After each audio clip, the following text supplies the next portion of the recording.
What's going on, guys? It's Only53 here, back with another video, and today I kind of wanted to touch on Season 2 and a lot of the changes that we know are coming. Here's what I think are going to be probably the top 5 most different ones. They might not necessarily be game-changing, but they're definitely going to be the biggest ones in my eyes. So, if you guys do enjoy the video, though, leave a like, hit that subscribe button, and turn on post notifications so you guys never miss another one, and let's get right into it.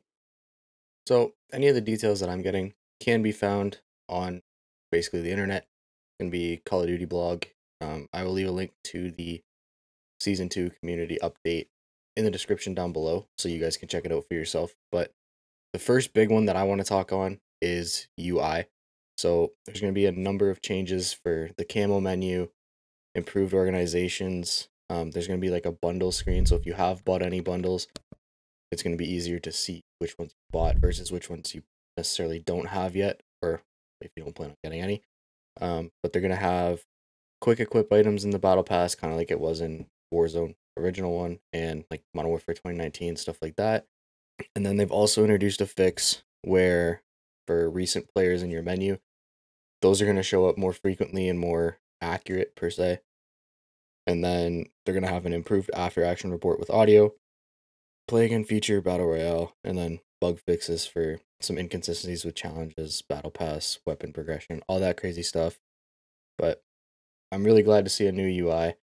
The one that they have now just for me isn't cutting it. It's not what I would like to see for a UI. Like, to me, there was nothing wrong with the previous 3 games that they've had out, which was like Vanguard, Cold War, and Modern Warfare 2019. To me, those 3 UIs were not necessarily perfect, but they were a lot better than what we have now.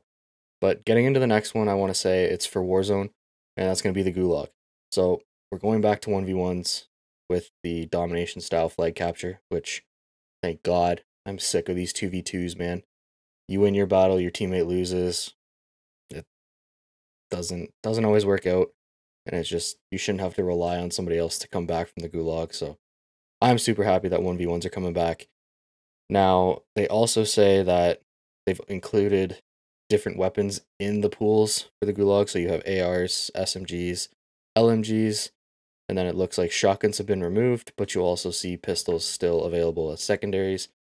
And a lot that I'm not surprised on is adding the other weapons. Like, for me, it's nice to be able to use a pistol, whatever, but to show some skill off with an AR LMG, I find that's gonna be cool. But the biggest thing that actually surprised me is there's going to be a lot more cash in the Gulag, so that you can get back on your feet a little bit faster when redeploying. They do say that here, and then alongside victory cash, you will spawn with cash as ground loot, encouraging players that want to prowl the arena to get more cash versus people like little Timmy that sits in his corner. But I think the Gulag is going to be a lot better than what we have now. Now, it may not be, say, perfect or exactly like what we're used to with the original Warzone, but I feel like this is definitely going to be a lot better for Warzone and the way it's kind of headed. Um, didn't plan on talking about this a little bit, but the loot and inventory, so they're going back to the Warzone looting from the original one, where stuff just pops out of a box or pops out of a dead enemy instead of the backpack style. However, as a live player, you still have a backpack, but now everybody's getting a 3-plate vest. So it's going to change the way the game's played a little bit. Hopefully it speeds it up more, but that's kind of getting into that without getting into too much detail. They're also bringing loadouts back. They're going to be unlimited at all buys, thankfully. Sick of going to a buy station and not having a loadout there, or waiting for the in-game loadout to drop only to get surrounded by 6 different teams. But that's a point for another story. So then for multiplayer, there's going to be some perk balancing. Specifically with the ghost perk, they've had a lot of feedback that they wanted to change it or say do something with it, but they weren't 100% sure what to do. So for the looks of it, they're going to reduce the bonus costs of the like 2 perks that you can earn. So the adjustment will allow players to get ghost earlier in matches, which will better support players looking to engage more aggressively. So I think that's a W. So anybody that's going nuke hunting, you can get ghost right away, almost right away, I should say. But you'll get it a lot faster. You'll be able to stay off the mini map, crazy stuff like that. And then the last one that I did want to talk on is ranked play. So ranked play is coming back, hardcore is coming back. Now, to me, in a complete game launch, ranked play should just be standard.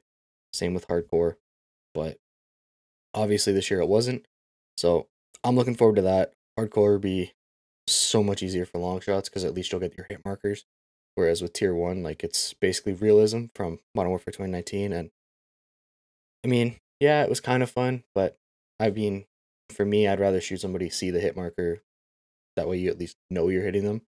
But aside from that, that's kind of all I wanted to talk about with you guys today. If you guys did enjoy the video, again, feel free to leave a like, hit that comment button, leave a comment.